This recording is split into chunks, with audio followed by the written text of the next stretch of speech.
I really liked this video. It showed a lot of different things about a lot of different countries, especially because like the opening one was about the country that I've been adopted into, and it was really opened my eyes to look at and see how bad the school situation is there, especially because, and say the poor girl, she could barely go to school, and when she did, it was they had to be searched to make sure no one had bombs and had to be careful because it was getting bad with the Taliban.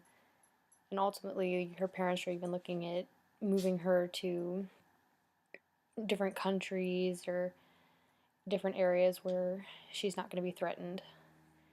And especially with like a lot of the girls, their education really doesn't matter in a lot of those countries that they had shown. And it made it hard for a lot of the kids to go. I also really liked with the girl in India that she really tried to go to school and really had a drive to go, but her parents really didn't care if she went or not because she wasn't going to use her education anyways. They needed her to work, and her husband probably wouldn't want an educated woman because she's not going to use the education. And it made it hard because she tried and tried, and her parents would pull her out of her night school, and when she would go back, it just she couldn't catch up enough to be where she was supposed to be. And so she got discouraged and dropped out.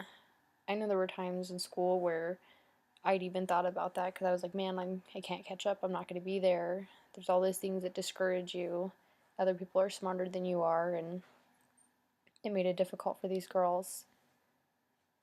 And then with Japan, I thought it was really interesting that they had like 100% enrollment rate in their secondary school.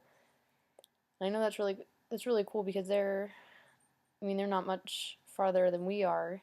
So yes, we have a lot of people who drop out in the United States, but at the same time, I was really surprised at Japan that they, I guess, recently had switched it from school going 6 days a week to only 5.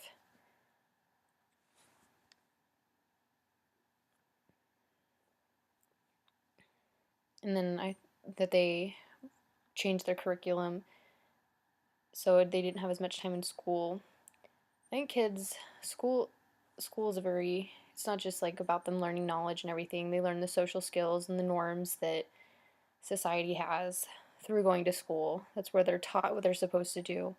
Yes, they can be taught at home, but they're not taught exactly what society wants. They're taught what their parent wants. And for a lot of these kids, these basic skills that they get in the primary school, which would help them a lot.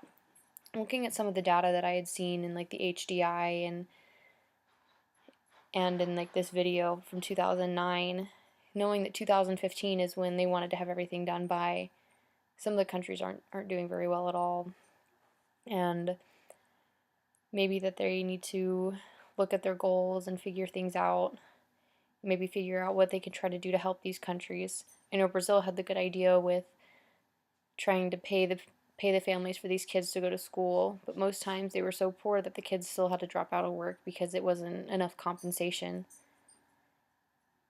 Maybe there should maybe countries or even like the UN or other things could try to help find a way for those really poor countries to and enforce it more and to give more money so then the kids can go, especially because these kids need the education.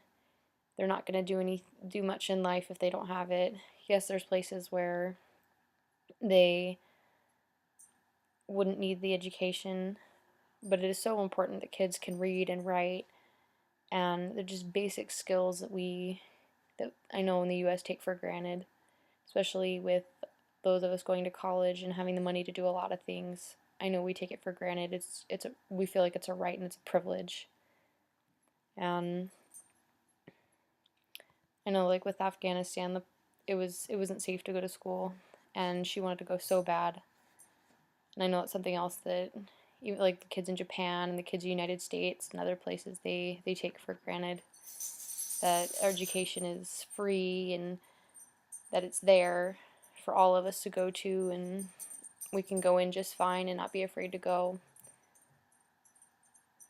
I think that it'll take time, but things will get better, especially when the war in Iraq dies down and the war in Afghanistan and there becomes peace in the countries.